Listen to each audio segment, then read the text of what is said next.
as we approach the end of the hour, let's just remind our viewers as to what we know and what is conflicted in terms of the information we were receiving. We were heard from the police, from the Metropolitan Police based in London. They responded at 10:08 to reports of an incident on the bridge you can see there, London Bridge. A number of injuries said to have occurred as a result of a vehicle veering on and off the road.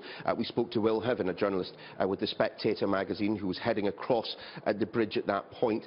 He said that he saw first one individual lying on the ground on the left of his taxi, and then another. And when I asked him whether or not it could be the case that this was an accident, he said that he did not believe it was so. We spoke to Tony Murphy, who lives very close to London Bridge, adjacent in fact to Southwark Bridge. He described hearing gunfire, tremendous gunfire, a prolonged burst of it, in his view, before the police were there in numbers. Now, this is where things become rather complicated. The Metropolitan Police have confirmed that there was another incident that they were dealing with, reports of stabbings that took place in the Borough Market area of London. Armed police responded, shots were fired. The police unable to provide any more information than that for the time being. That may well be the volley of gunfire that Tony Murphy was telling us about earlier.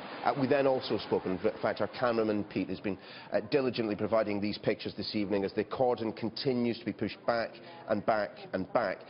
He spoke to a young man, James, who had been in and around Borough Market. He described seeing a couple of armed police officers behind a BMW 4x4 vehicle firing a volley of gunfire themselves.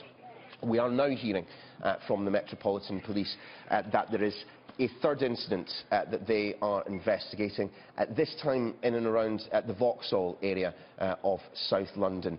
No more words from them as to whether or not as to the nature of the incident in the Vauxhall area.